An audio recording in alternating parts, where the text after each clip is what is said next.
Hola, buenos días. Seguimos aquí en el Congreso 27 de Comego. Estoy el día de hoy con el doctor Antonio Méndez. Él es experto en neurosonografía fetal. Muchas gracias, doctor, por su tiempo. Me gustaría hablar un poco más de, a lo mejor, la importancia de la evaluación del sistema nervioso central en tercer trimestre, porque como que tenemos muy claro, a lo mejor, que el ultrasonido del primer trimestre es para cromosomopatías, el segundo trimestre para anatomía, y el tercer trimestre como que lo enfocamos más en crecimiento y probablemente no veamos la necesidad de mandarlo con un materno fetal, porque a lo mejor es solo hacer una fetometría, ¿no? Y que no es forzosamente correcto, ¿no? Pero no sé si nos pudiera hablar un poco más de esto. Claro, mira, bueno, es un tema muy importante y muy difícil, porque la realidad de las cosas es que no tenemos una guía de práctica clínica en tercer trimestre. La tenemos en primero y sabemos cuándo es mejor, en segundo, cuándo es mejor, y en qué semanas, pero en tercero pues no tenemos absolutamente nada, ¿no? Nadie ha hecho una guía de práctica clínica como tal. Entonces es difícil hablar del tema, más bien es como un poco la experiencia que tenemos en la parte del cerebro y por qué es importante evaluarlo en el tercer trimestre. Yo te diría, pues, ¿por qué vemos en muchos ginecólogos nos dicen, oye, ya tengo el primer trimestre normal, tengo el segundo trimestre, ¿está normal? Ya no es necesario que te hagas un tercero, ¿no? Ya no es necesario que gastes en un tercer trimestre porque está todo normal. Y resulta que nace un bebé y nace con un problema, ¿no? Y eso es algo bastante común y que puede incluso repercutir a nivel legal, puede repercutir en la sociedad, ¿no? Entonces, el estudio de tercer trimestre sí que toma mucha importancia. Uno es el crecimiento que bien decías, que habitualmente detectamos una restricción de crecimiento a partir de la semana 32 en adelante, pero hay restricciones tempranas y tardías. Entonces, ok, vamos a detectar, si lo hago las 32 semanas, detecto las tempranas, pero después se me van a pasar todas las tardías, ¿no? A menos que uno en su consultorio como ginecólogo tenga una experiencia suficiente en el ultrasonido, hacer las biometrías correctas, hacer el Doppler como tienes que hacerlo, pues tal vez te puedas animar a hacerlo en la parte del crecimiento. Pero si no, se te pueden escapar restricciones de crecimiento tempranas o tardías. Entonces, si me dices en qué momento hacer el estudio, al menos en tercer trimestre, para el crecimiento fetal, yo te diría que uno es a las 32 semanas y que otro, un estudio muy bonito que igual participó el doctor Raigam, muy bonito, no sé si Jessy también participó, pero a las 36 semanas es otro punto de evaluación importante, ¿no? O sea, que decir, a las 32 detecto las tempranas y a las 36 detecto las tardías. Eso es en cuanto al crecimiento. Otra cosa importante y que está muy en boga hoy en día son las placentas, ¿no? Las placentas acretas. Muchas de nuestras pacientes en México se hacen cesáreas, hay cesáreas previas y muchas tienen acretismo placentario. ¿En qué momento puedo detectarla con mayor facilidad? Pues en el tercer trimestre, ¿no? ¿Y cómo voy a hacer la ecografía para detectar el acretismo placentario? Muchas veces tiene que ser la ecografía transvaginal con vejiga llena, y también las pacientes no están acostumbradas a esa exploración, ¿no? Ni los ginecólogos. Entonces, una de las recomendaciones es sí, vamos a valorar el tema de las placentas para que no existan acretismos o placentas previas, ¿no?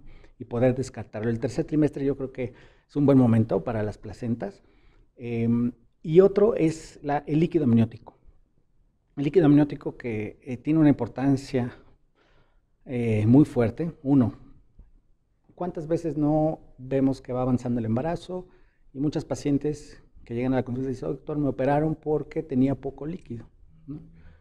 O nadie detectó que tenía un polidramnios, ¿no? Entonces, el tercer trimestre nos da la pauta para saber si hay oligodramnios o polidramnios, ¿no? Es normal que a todas las pacientes se les vaya terminando el líquido amniótico, eso pasa, ¿no? Pero hay que saber cuándo es normal, cuándo no es anormal, si es candidato a un parto, si no es candidato a un parto, y el tercer trimestre nos puede dar esa pauta, ¿no? Saber si va a ser un parto, saber si va a ser una cesárea, saber si tiene más chances de ser un parto o una cesárea. Entonces, otra importancia del tercer trimestre. Y por último, entrando en el tema, es el cerebro, ¿no? El cerebro fetal. Que cuando una paciente llega al consultorio y te dice, doctor, ¿ya está todo formado? Y la respuesta que decimos habitualmente a las pacientes para que ellas estén tranquilas es sí, todo está bien, ya creció, ya se formó. Pero la realidad de las cosas, nosotros que estamos en el tema del área de medicina fetal, sabemos que no es así, ¿no? Que el cerebro sigue formándose, que incluso nacen y se sigue formando, ¿no? Hay una cosa bien interesante, fíjate que en Estados Unidos estaba la pena de muerte, incluso adolescentes que cometían homicidios, y cambiaron esa pena la pena de muerte porque vieron que sus cerebros todavía no estaban adaptados, era un cerebro adolescente y no estaba maduro, y tuvieron que cambiar incluso la ley de pena de muerte, ¿no? Por decir es que todavía tu cerebro no está conectado, no está funcionando bien. Entonces imagínense ya en la adolescencia, ¿no? Entonces en vida fetal pues el cerebro no está completado. ¿En qué momento vamos a estudiar el cerebro? ¿En qué momento puedo valorar casi todas las estructuras y la corteza cerebral? Sería la semana 32 en adelante. ¿Y qué valoramos en la corteza cerebral? Y es algo bien difícil, ¿no? Incluso tú podrás saber como materno fetal, evaluar un cráneo y un cerebro en el tercer trimestre es bien difícil, ¿no? Porque la cabeza está muy osificada, tienes que entrar por las fontanelas y a veces no puedes con el transductor abdominal, a veces no puedes con el transductor vaginal, hay que estar moviendo la cabeza. Es una exploración difícil para el cerebro y aparte va cambiando y tenemos que saber cómo se va girando, cómo van apareciendo los surcos, en qué semana, qué tan profundo tiene que estar el surco, qué tan abierto tiene que estar el surco. Y la única manera es estudiando el cerebro, sabiéndolo cómo evoluciona desde el primer trimestre hasta el tercer trimestre. Así que otra de las razones de hacer una ecografía en el tercer trimestre es el cambio en el cerebro. Si me dices, oye, ¿cuáles son las malformaciones más comunes en el tercer trimestre que nunca vimos en el primero y en el segundo? Te diré que son las cerebrales, las intestinales y las genitourinarias, ¿no? Te cambian. O sea, de repente llegas primero y segundo normal y el tercero aparece una dilatación intestinal que no habíamos visto, aparece una dilatación renal que no habíamos visto, aparece un problema en el cerebro que no habíamos visto. Y hace una experiencia personal, ¿no? Hace algunos años, cuando empezaban este tema, llegó una paciente al consultorio porque se enteró que tenía un buen ultrasonido y quería hacer una cara fetal, ¿no? Como bien a veces nos buscan solo por eso, ¿no? Y llega en la semana 39 y al poner el transductor para medir la cabeza, ve un tumor en el cerebro. 39 semanas, entonces se vuelve todo un caos. Porque, sí, un caos porque en primera le tienes que decir que tiene un tumor cerebral y que su bebé probablemente se muera y la expectativa que tenía cambia totalmente, ¿no? Pero ellos, la primera pregunta que te hacen ellos es, doctor, ¿se pudo haber visto antes? Entonces, si uno no conoce la evolución natural, por ejemplo, de las malformaciones de aparición tardía, te puede decir, alguien, sí, se pudo haber visto, cuando en realidad no, un tumor puede aparecer hasta el tercer trimestre sin haberse visto en el primero ni en el segundo. Así que es verdad, no hay mucha experiencia al respecto y esto es una experiencia personal que se las transmito y me gusta transmitirla porque hay malformaciones tardías y hay malformaciones que podemos incluso mejorar el pronóstico, ¿no? Para tercer trimestre o dónde tiene que nacer, por ejemplo, ¿no? Dónde tiene que nacer un bebé. Así que otro punto importante de hacer la ecografía de tercer trimestre, ¿no? Malformaciones tardías. Yo creo que con estas, intentando un poco convencer a todos los ginecobstetras, ¿no? De hagan un primer trimestre, hagan un segundo trimestre y hagan un tercer trimestre, con un materno fetal. Y eso es muy importante, ¿no? Eso nos puede cambiar un poquito la perspectiva y probablemente cuando salga una guía de práctica clínica ya lo estandaricemos un poquito más, pero de momento hay que basarnos un poco más en nuestra experiencia personal. Sí.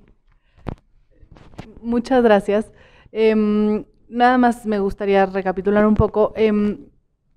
que también creo que es importante la información que le transmitimos a las pacientes, porque justo y preguntan mucho. Yo un poco lo que les digo es, bueno, ahora en tercer trimestre vamos a revisar las estructuras que se han seguido desarrollando, ¿no? Bueno, pero ya está todo bien, y en particular el cerebro siempre les pongo el ejemplo, bueno, pues los niños recién nacidos no hablan, no caminan, ¿no? Eso es parte del desarrollo neurológico. Lo mismo sucede en la vida fetal, porque no es porque ya el bebé nació que ya está todo perfecto, o sea, se sigue desarrollando, y creo que si hacemos como esta analogía, que para las pacientes es más fácil de entender la vida extrauterina, traspolar esta evolución del sistema nervioso a la vida intrauterina, creo que eso nos puede ayudar a explicarlo a las pacientes y a lo mejor entenderlo un poco nosotros, que el cerebro se sigue desarrollando y que lo tenemos que volver a revisar en tercer trimestre. Pues la verdad es que creo que abarcó como lo más importante del tercer trimestre. No sé si quiera dar algunos puntos, nada más, perdón un poquito.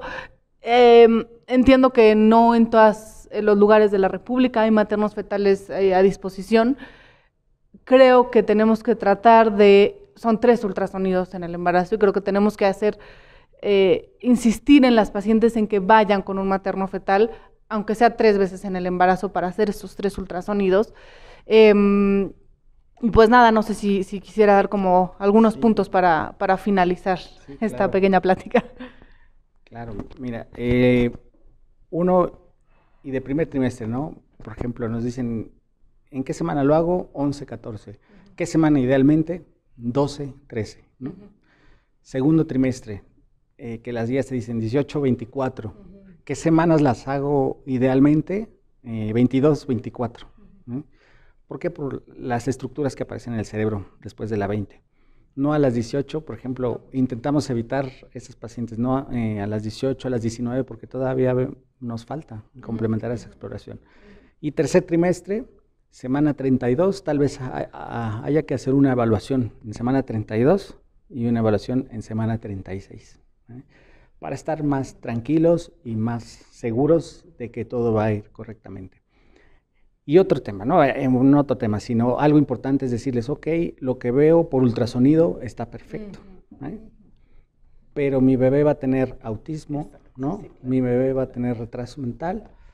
Hay cosas que no vemos por ultrasonido, ¿no? Entonces también hay que ser muy, muy prudentes en esa información, decirles, y muy honestos, decirles, mira, ok, por ultrasonido, lo que debe tener tu bebé por ultrasonido en este momento está perfecto.